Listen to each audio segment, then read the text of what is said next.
सुप्रभात प्यारे बच्चों, आज हम 9th क्लास में एक नया काम करेंगे जो आपने पहले नहीं किया।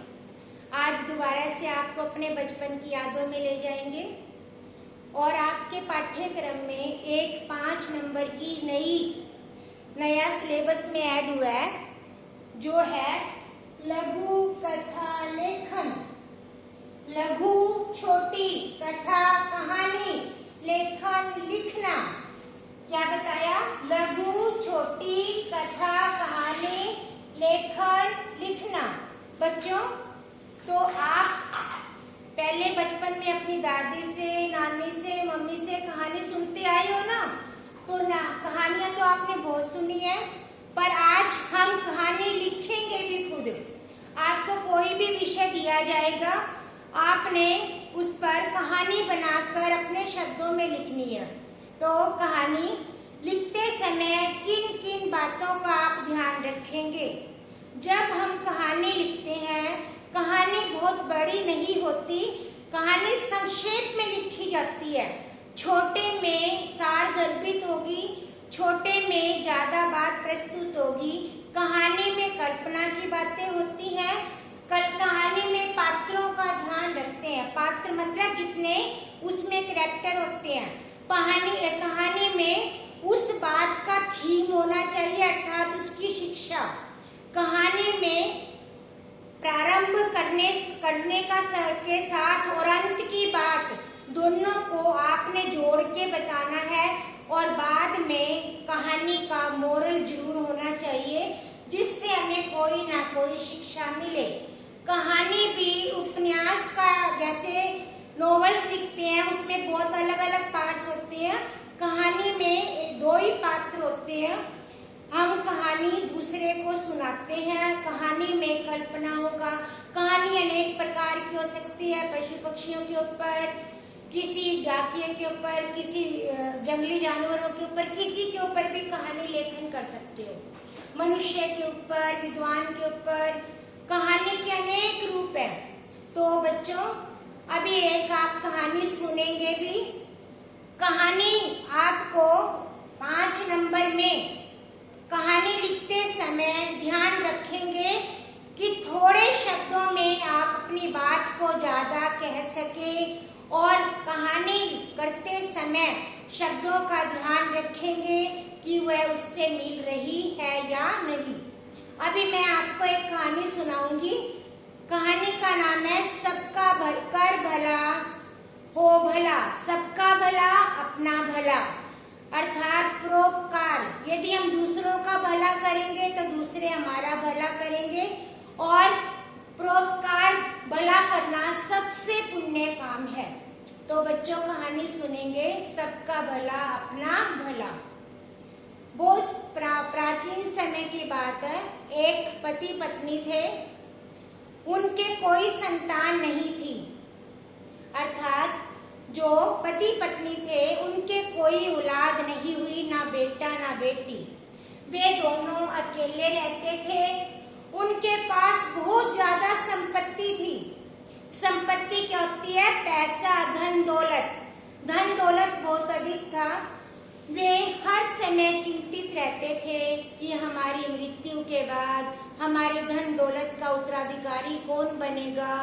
इस बात की उनको चिंता सताए रहती थी। इसी चिंता में वे दिन रात गुजारने लगे।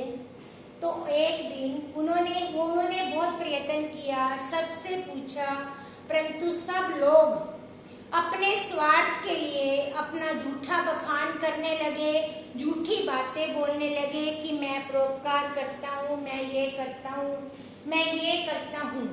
परंतु उन्होंने किसी की बात को सच नहीं माना और एक दिन ऐसा आया, उन्होंने सोचा कि हम क्यों न इसकी खोज की जाए जो सच्चा परोपकारी हो।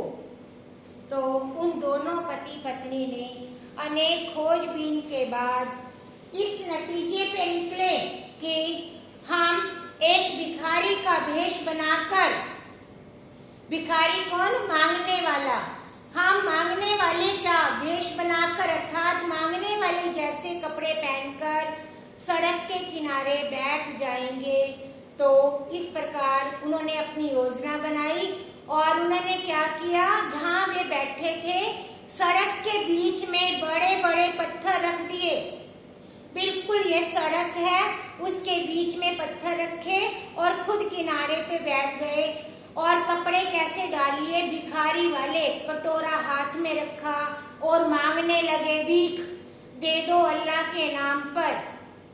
ऐसे भीख मांगने लगे और पत्थर पड़ा रहा। पूरा दिन बीत गया। जो भी सड़क पर आते जाते लोग, सड़क जो किनारे पर पत्थर पड़ा था उस पर ठोकरें मारकर वह चलते रहे। किसी भी आदमी ने पत्थर को हिलाया नहीं, किसी ने भी पत्थर को हिलाने की कोशिश नहीं की। पत्थर को टक्कर लगाई, आगे निकल गए। इस प्रकार संध्या का समय हो गया। जब संध्या का समय हुआ तो वे सोचने लगे, हमें तो अभी तक कोई भी ऐसा नहीं मिला जो हमारी संपत्ति का उत्तराधिकारी बन सके। ऐसी वे बात सोचने लगे। सोचते सोचते तभी थोड़ी देर के बाद एक ऐसा व्यक्ति आया जो देखने में बहुत थका हारा था। उस व्यक्ति ने जब पत्थर को देखा तो कहने लगा कि ये पत्थर तो इतना भारी सड़क के बीच में पड़ा है, आते जाते लोगों को टक्कर लग जाएगी। तो उस व्यक्ति ने थका होने के बाद भी उस पत्थर को हटाने का प्रयत्न किया और पत्थर को किनारे पर कर दिया।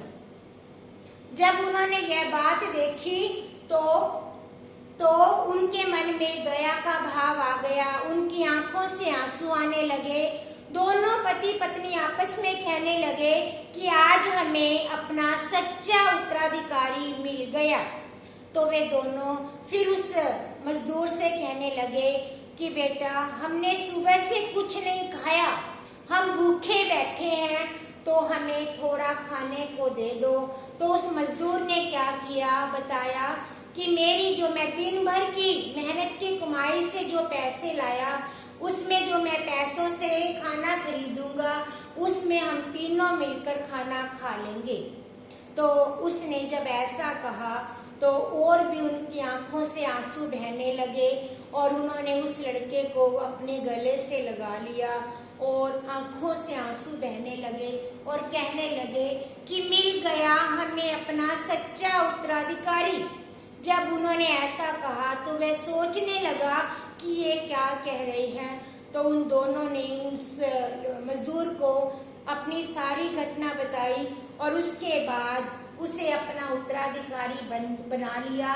था तो देखो बच्चों एक छोटा सा मजदूर, परंतु उसकी इस भावना के कारण वे एक संपत्तिवान बन गया। उसके पास अब अपार संपत्ति हो जाएगी। तो बच्चों इस कहानी में यही बताया कि हम दूसरों का भला करेंगे, तो यदि हम दूसरों का भला करेंगे तो हमारा भला स्वयं हो जाएगा। तो बच्चों हमेशा इस कहानी से हमें संदेश मिलता है कि कर भला हो भला, अर्थात हमेशा दूसरों की भलाई करनी चाहिए। दूसरों की भलाई में जीवन है, दूसरों की भलाई से बड़ा कोई पुण्य कार्य नहीं। तो बच्चों इस प्रकार आप कथा लेखन जो आपके पाठ्यक्रम में है, कथाएं आप कहीं से भी पढ़ सकते हो, कोई भी कल्पना के आधार पर बना सकते हो। आपको हेडिंग आएगा, एक दो लाइन लिखी होगी, आपने उन 2 लाइनों के आधार पर कथा को बनाना होगा और आप कथा बना सकते हो। आप बेटा हमसे ज्यादा इंटेलिजेंट हो, आप कर सकते हो। बच्चे कल्पना ज्यादा करते हैं, बड़ों से भी ज्यादा। तो प्यारे बच्चों आपका पाठ कथा लेखन ये 5 नंबर का आपको होगा, ठीक है।